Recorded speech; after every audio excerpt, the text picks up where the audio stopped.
What is up, everybody? I'm George Massey. So last night, 90 Day Fiancé Happily Ever After Season 7, Episode 17, the finale has aired. There's a four-part tell-all series coming up. But before we talk about that starts airing a week from Sunday, let's talk about what happened with Soja Boy and Kim on last night's episode. So we watched them go to Magic Land, which is a theme park where Kim was able to take Mahadi out and get to know him a little better, take him on rides, and see if they actually have a connection as mother and son before this adoption even takes place. Things seem to be going well.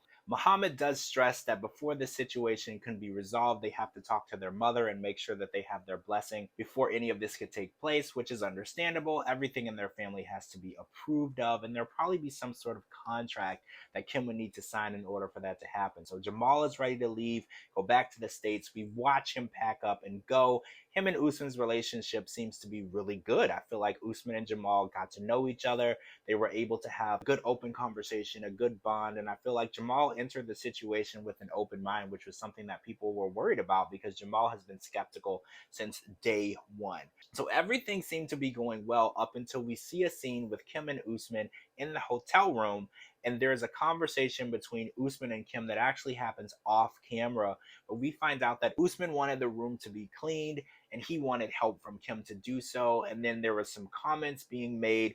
There was actually something said about a tummy tuck regarding Kim, and things just kind of got completely out of hand. This really shows how a situation can take a turn very fast. Everything that we saw in this episode was positive. The rapport between Kim and Usman was great. They were actually talking about the adoption. They were making decisions together. They were happy. Now, there were 3 more days left to be in Nigeria, and this is happening 3 days prior to her leaving.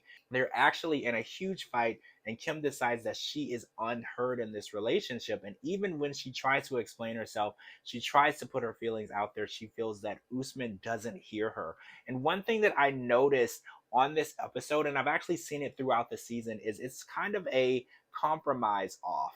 Like a lot of times, Usman wants to say how much he's compromised, and sometimes Kim will talk about how much she's compromised to make this relationship work. Sacrifice, compromise is basically what this relationship is built on. Usman is putting his reputation on the line because in Nigeria, in order for you to date an older white woman, you will be judged. You will be looked at in a certain way. People will have something to say about you and even your family. And Kim has decided that she would let him take on a second wife, and she had decided that she would even help adopt this child, Mahadi, for him to satisfy the idea of him having a child because he feels that that's a void in his life. Now, Usman feels that the adoption of the child has nothing to do with Kim and is actually a favor that he's doing for her, and he doesn't really understand why she feels that that is something that she would have to deal with. Now, we do know that in the episode prior, Muhammad said that he would need Kim to convert to Muslim in order for that to happen. Now, on this episode, he did say that there were some positives of this coming to play, but he didn't bring up the actual converting part on this episode. He actually said that they were going to talk to their mother about it and see if this is something that she would bless them doing. So whether or not Kim would still need to convert to Muslim in order for this adoption to take place, I don't know if that's still on the table or not, but I don't think we're going to get that far.